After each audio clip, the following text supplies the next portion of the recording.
à tous, merci de regarder Kivu Morning Post TV, bienvenue à suivre l'actualité internationale de ce 4 novembre 2025, direction Qatar. L'ouverture ce mardi 4 novembre bien évidemment du deuxième sommet mondial sur le développement social qui se tient au Qatar, comme je viens de le dire. Le président de la République démocratique du Congo, Félix Tshisekedi Tshilombo, a réaffirmé son engagement à lutter contre l'analphabétisme des enfants et à promouvoir la cohésion territoriale à travers les différents travaux exécutés sur toute l'étendue du pays pour le bien-être social des Congolais. Je vous propose de suivre l'allocution du président Félix Tshisekedi. 5 millions d'enfants. Ce sont 5 millions d'histoires individuelles qui ne basculeront pas dans l'analphabétisme et l'exclusion. Pour consolider cette réforme et lutter contre l'inégalité des chances, nous déployons un programme national d'alimentation scolaire afin qu'aucun enfant n'abandonne l'école parce qu'il a faim. Troisièmement, la cohésion territoriale. Notre pays est vaste. Pendant trop longtemps, cette immensité a été le prétexte à l'inégalité. Nous avons décidé d'y répondre par un engagement concret, le programme de développement local des 145 territoires qui composent la République démocratique du Congo. Lancé en 2023, ce programme vise à reconnecter l'ensemble du territoire national et à réduire les écarts entre les centres urbains et les zones rurales. Sa première phase prévoit la construction de 2136 ouvrages publics, écoles, centres de santé, bâtiments administratifs. À ce jour, 1011 infrastructures sont déjà terminées et plus de la moitié des autres sont en cours de finalisation. Ce n'est pas un concept, ce sont des salles de classe qui ouvrent, ce sont des maternités qui fonctionnent, ce sont des services publics qui redeviennent accessibles. Mais le programme de développement local des 145 territoires n'est pas seulement un chantier de briques, c'est aussi une politique de dignité économique. Nous accompagnons les petits producteurs ruraux, nous structurons les filières agricoles locales, nous stimulons les économies de proximité et nous créons des emplois décents. Car une mère qui peut vivre de son travail sans devoir quitter sa terre, c'est déjà une victoire sociale. Mesdames et messieurs, à ces chantiers sociaux s'ajoute aujourd'hui une nouvelle dimension incontournable, la dimension climatique. Le changement climatique n'est pas pour nous un débat académique. Il est une réalité vécue. Inondations meurtrières, érosions qui engloutissent des quartiers entiers, sécheresses qui détruisent les récoltes et plongent des familles entières dans l'insécurité alimentaire. Dans ce contexte, le bassin du Congo est à la fois un rempart écologique pour l'humanité et un levier stratégique de développement pour notre pays. La République démocratique du Congo continue d'honorer ses engagements climatiques avec sérieux, mais le sous-financement chronique de l'adaptation et de l'atténuation freine la mise en œuvre des objectifs de développement durable. Nous le disons clairement, sans justice climatique, il n'y aura pas de justice sociale durable. Nous attendons donc une transformation profonde du financement international. L'accès aux ressources vertes doit devenir plus prévisible, plus rapide et plus juste. Il ne peut pas reposer sur des conditionnalités qui punissent les pays vulnérables pour des désastres auxquels ils n'ont pas contribué. Nous plaidons pour un rééquilibrage réel entre le financement de l'atténuation et celui de l'adaptation, parce que protéger les populations qui subissent déjà les chocs climatiques est aussi urgent que réduire les émissions globales. Mesdames et messieurs, ce deuxième sommet mondial pour le développement social se réunit dans un moment charnière.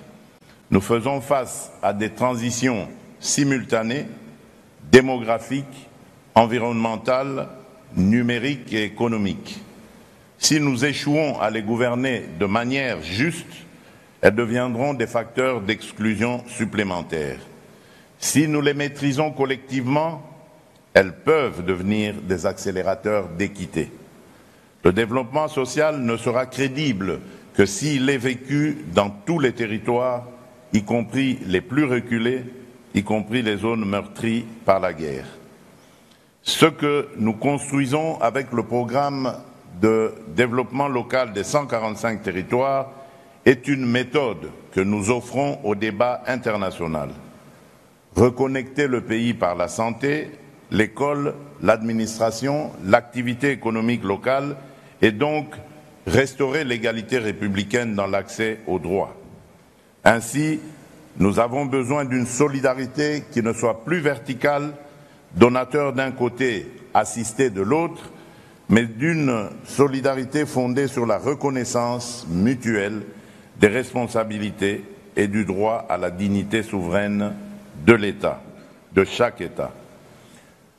Nous l'avons dit dans nos engagements récents, la coopération internationale ne doit pas être un système permanent de dépendance. Elle doit être un pacte d'égal à égal où chacun rend des comptes à l'autre. Notre ambition commune doit être que d'ici la prochaine génération, les principes de justice sociale ne soient plus seulement proclamés dans des sommets comme celui-ci, mais vécus dans la vie quotidienne de chaque citoyen en Afrique, en Asie, en Amérique latine, dans les pays du Nord comme dans les pays du Sud. Cela exige du courage politique. Cela exige de regarder en face nos contradictions. Cela exige de mettre fin à l'idée que certains peuples seraient condamnés à l'instabilité, à la pauvreté ou à la guerre. La République démocratique du Congo croit en un avenir où la justice sociale cessera d'être une promesse et deviendra un droit collectif et effectif. Elle y travaille chez elle, chaque jour, malgré les épreuves. Elle est prête à y travailler avec vous, à vos côtés, dans un esprit de responsabilité et de respect mutuel. Vive la solidarité mondiale, vive le développement social. Je vous remercie.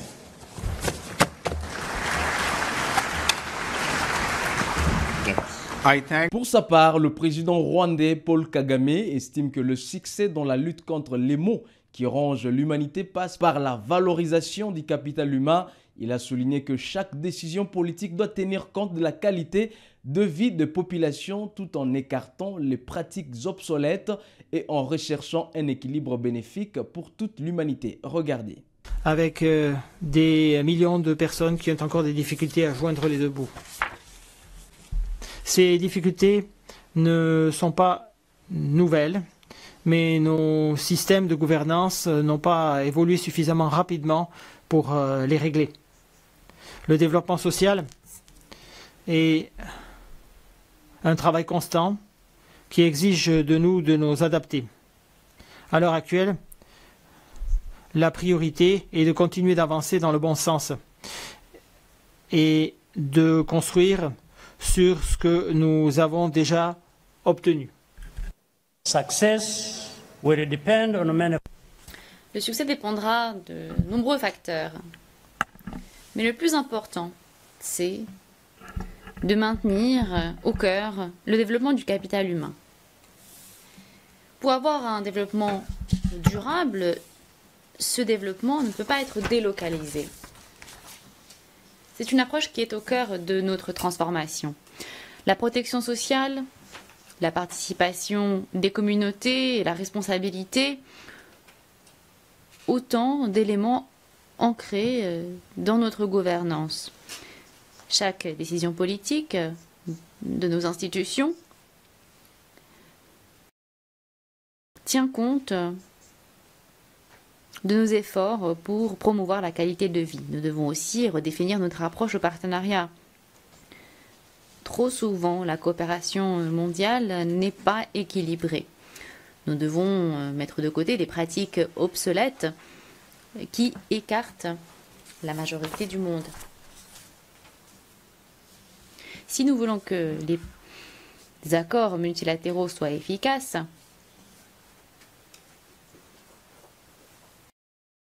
ils doivent être conçus de manière à fournir des résultats mesurables et opportuns. Mais surtout, ils doivent aller bien au-delà de simples promesses. Enfin, tout ne peut pas être érigé en priorité. Le monde change rapidement. Prochainement, nous serons confrontés à de nouveaux défis, plus nombreux. Et nous devons être prêts à les prévenir et à les gérer. Les institutions financières mondiales doivent être plus adéquates et doivent fournir la marge budgétaire nécessaire pour l'adaptation et la croissance. Si le développement social est une cause sérieuse, alors nos solutions doivent tenir compte des besoins de tous les pays et pas simplement d'une poignée d'entre eux. Le Rwanda se tient prêt à travailler avec ses partenaires pour bâtir un avenir plus inclusif et plus résilient aux côtés de nos partenaires. Je vous remercie pour votre aimable attention.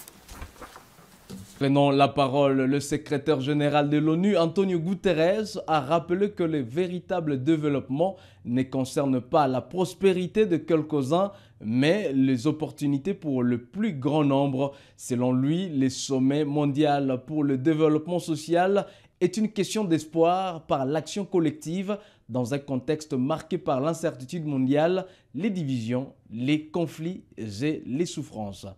Lutte contre la pauvreté et l'inégalité. Il est inacceptable que près de 700 millions de personnes continuent de vivre dans la pauvreté extrême alors que 1% seulement de la population mondiale possède la plus grosse partie de la richesse mondiale. C'est inacceptable qu'il y ait encore des gens qui aient faim ou qui meurent de maladies que l'on pourrait prévenir.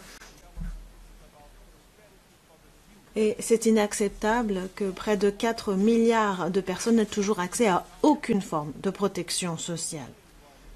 Lutter contre la pauvreté nécessite des investissements ciblés, des stratégies au niveau des pays pour tous les systèmes dont les gens ont besoin. Les systèmes alimentaires qui puissent nourrir tout le monde de façon convenable avec des aliments produits de façon durable. Des systèmes de santé universels et accessibles qui puissent fournir des soins, des médicaments à tout le monde, où qu'ils vivent ou quoi qu'elles gagnent. Des systèmes d'eau et d'assainissement qui donnent accès à une eau propre à tout le monde. Un logement adéquat et des systèmes d'énergie propre, accessibles, fiables pour alimenter le développement et créer de l'emploi.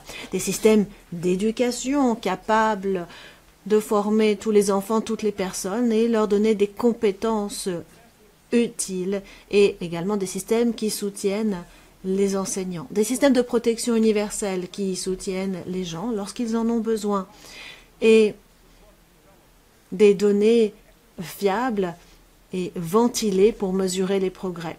Les progrès dépendent également de l'investissement dans l'avenir de notre planète. Les gouvernements doivent aborder la prochaine COP 30 au Brésil avec des projets concrets pour réduire leurs propres émissions pendant la décennie à venir, tout en assurant la justice climatique pour celles et ceux qui sont en première ligne d'une crise dont ils ne sont pas responsables. Regardez la Jamaïque. Une révolution de l'énergie propre rendra possible la réduction des émissions sans sacrifier l'économie. Mais les pays en développement n'ont toujours pas les moyens, la technologie pour opérer cette transition. Au Brésil, les pays devront se mettre d'accord sur un plan viable pour mobiliser 1 700 milliards de dollars chaque année pour le développement, le financement climatique pour les pays en développement. Les pays développés devront honorer leurs engagements de financement de l'adaptation pour atteindre au moins 40 milliards de dollars cette année. Et le fonds pour les dommages et la compensation devrait être abondé avec des contributions significatives. Et puis, un plan axé sur l'humain nécessite de mettre l'accent sur la création d'emplois. Dans tous les pays, les gouvernements et les secteurs privés doivent unir leurs forces pour promouvoir un travail décent, des salaires décents et les conditions qui doivent permettre aux travailleurs de passer de l'énergie informelle, ou du travail informel plutôt, aux nouvelles formes d'emploi. Pour cela, l'apprentissage tout au long de la vie est indispensable. Le pacte mondial sur l'économie numérique de l'année dernière encourage les pays à se concentrer sur le fait de combler la fracture numérique, parvenir à la connectivité universelle et s'assurer que chacun puisse acquérir les compétences numériques nécessaires, notamment en matière d'intelligence artificielle. Pour l'emploi, les pays doivent également diversifier leurs économies. L'innovation doit permettre d'ajouter de la valeur et de pouvoir participer aux chaînes de valeur mondiales. Et nous devons également faire des efforts pour que les femmes aient un accès égal à l'emploi tout en accentuant notre soutien à l'économie du soin. Nous devons renforcer la protection du travail pour que les profits ne soient jamais engrangés aux dépens des travailleurs. Troisièmement, un plan axé sur l'humain nécessite des financements. Et c'est tout pour l'actualité internationale ce 4 novembre 2025 sur KMP. Où que vous soyez, merci à vous de l'avoir suivi. Surtout, restez avec nous pour la suite de l'actualité. À très bientôt.